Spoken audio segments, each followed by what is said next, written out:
A pleasant good morning to all. Today, we mark this date as an event to help us lead a healthier lifestyle. Today, we will be discussing family planning. But before we proceed, I would like to introduce myself. I am Kamala Belnavis, and I will be your host throughout this session. Today, we have four highly qualified panelists here to teach us about all we need to know about family planning. First, we have public health nurse Blake. Then we have nursing educator and researcher Beckett. We have nurse practitioner Blair and registered midwife Bennett.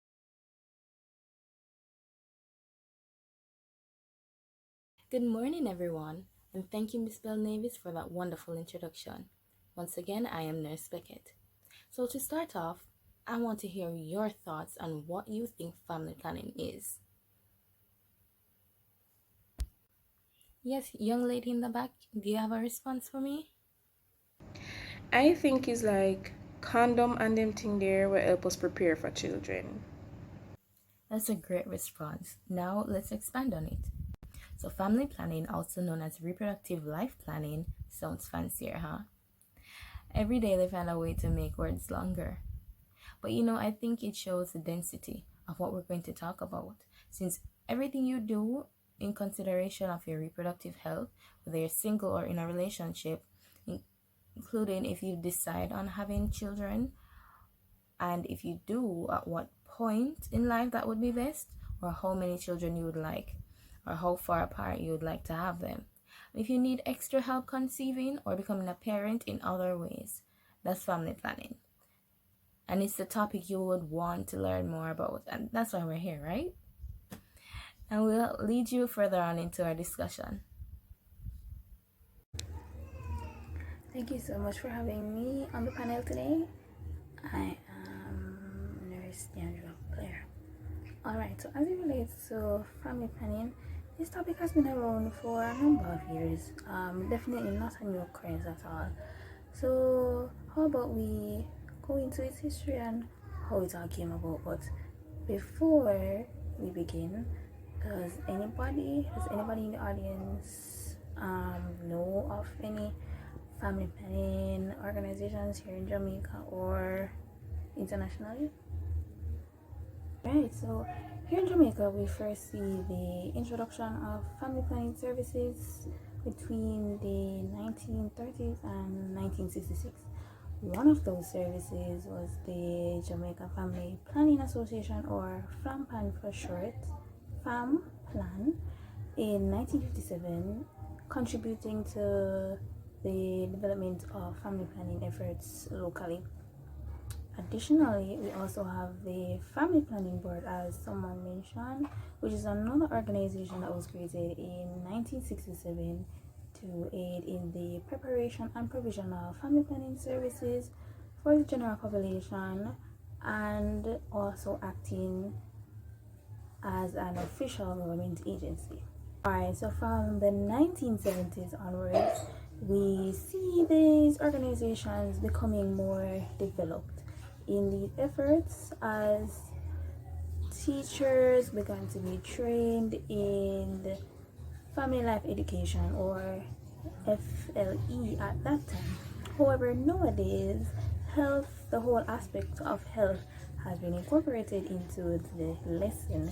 So now it is named or styled as Health and Family Life Education, or HFLE, as some of us would know. We also saw the introduction of the Two is Better Than Too Many campaign, which was launched, leading to a decline in birth rates from 34 per 1,000 persons to 28 at that time. The first country to launch a national program for family planning in the world was India. This happened in 1952. India started out by opening a birth control clinic in the 1930. Over the years, this initiative has increased and updated policy and implemented strategies that can be used in family planning, right? Family planning has advanced so much to improve the updated reproductive health status and lessen maternal newborn and growing child morbidity and mortality. The world's population has become so advanced that over 170 countries, according to the world's population, and 99% of the population, the world's population that is, has incorporated a family planning program, which means that most of every nation across the world has a family planning strategy.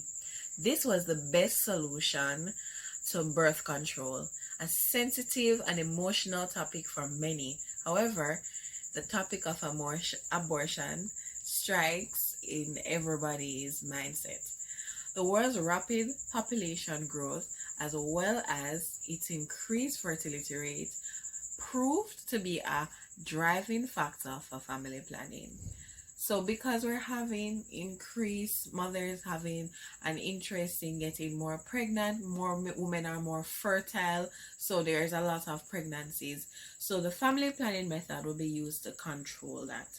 It was in the 1960s when a realization was made by several US foundations and the government at large that the population was growing too rapidly and an increased fertility rate was a great concern for the countries. It was proven through surveys that women weren't practicing safe sex, which means they weren't using contraceptives, and most of the women did not want additional children in their household. So even though they didn't want these additional children, they weren't practicing safe sex. They weren't using any form of contraceptives. This is how, for example, we have 2 contraceptives that were implemented in those times. Back then, it was just the oral contraceptive pill and the intrauterine device, that's the IUD, right? These were used because they were affordable and effective for women, and they were contraceptives that could prevent unwanted children. I rest my case here, and this is what you should know about the international family planning. It is also important to note that we have various contraceptive methods available locally. First, we have the oral contraceptives, also known as the one-a-day pills, and they tend to last up to 21 to 28 days.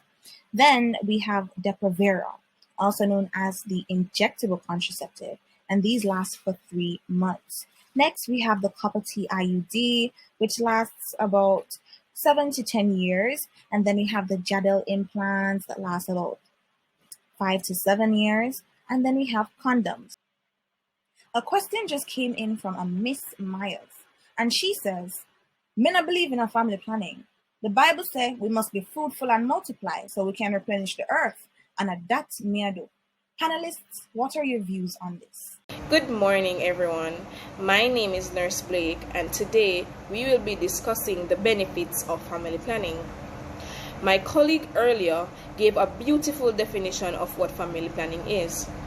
Just to reinforce, family planning is a literal plan of how to safely reproduce, when to start a family, as well as the number of children to bear based on the individuals and the factors surrounding them. There are several important benefits of family planning, but today we will be discussing 5. Firstly, it aids in preventing unwanted pregnancies and reduces overall abortion. Contraceptives significantly reduces unwanted pregnancies, especially among teenagers. Most abortions are known to be done illegally, hence likely leading to unsafe practices, resulting in maternal injuries and even death. Secondly, family planning improves maternal and child health drastically. It promotes healthy recovery of the mother after delivery, as well as encourages more family time, which provides more attention individually, which is extremely beneficial for children's growth and development.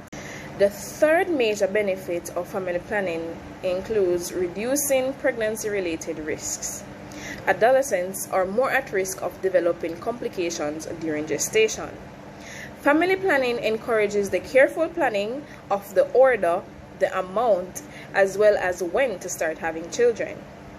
It promotes full growth and development of the female body in order to support pregnancies.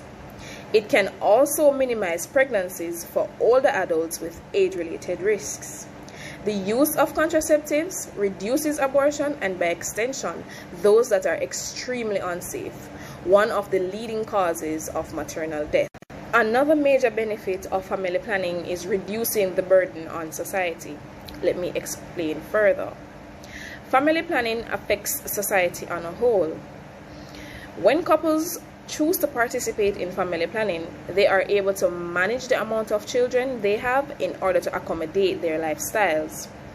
This prevents an increase in population size, and according to the New Zealand family planning, this is very beneficial as it prevents overpopulation that puts a strain on the environment, the economy, and some of the basic services such as education, proper housing, job security, and even health care due to lack of resources. This increases the chance of higher poverty rates. Last but not least, family planning helps to reduce the transmission of STIs and or STDs. Family planning uses various methods of contraception. One of the most effective methods includes condoms, which provides protection against pregnancies and or infections and diseases such as gonorrhea, syphilis, and HIV. For HIV couples who wish to have children, family planning can help them to safely have children without passing the virus to them. Antiretroviral therapy lowers or reduces the risks of passing the virus from the mother to the child. Hello, I'm Rochelle Bennett, and I am so grateful that you have accommodated me here today. I recently got married last month, and my husband and I have been discussing, children. And we have come to the conclusion that while it is that we'd love to have children in the future, right now is just not the best time to start having children. So we have come to the conclusion that we should start family planning. So I've asked my friends and other persons who have been on the method and who are currently on the method what their experiences are like or were like. And honestly speaking, they have been giving me some very scary responses because some are saying that they were so moody and that it made them fat in a way that they're not proud of, and that the ones who came off said that it took them so long to get pregnant they think that it would be impossible, and they regret, and some persons speaking about regrets of being on family planning. And I am now genuinely concerned. So my question to you, is there somebody that I could sit down with and speak to about my personal concerns and what my thought processes are, so if they could explain to me in very, very simple terms so that I am able to make an informed decision as to what I can do in terms of family planning? Can you help me with a situation like that? I'm not even sure, because I know that the nurses at the health centers who give the injection and those who also give the pills, but would they be able to sit down and talk with me, one-to-one, and just listen to me and try to explain these things to me? Because I would really love to, get some clarity moving forward with my life. Thank you. Certainly, miss. The nurse would be able to sit down with you and explain in details, as nurses have various roles when it comes on to family planning. First, the nurse, she acts as an educator. She will provide you with the basic information in reproductive anatomy and physiology and about the benefits of contraception with an explanation of a variety of family planning activities. She will also teach you about the various methods of contraception, how each of them work, and how it prevents pregnancy, and how to compare in terms of benefits and disadvantages.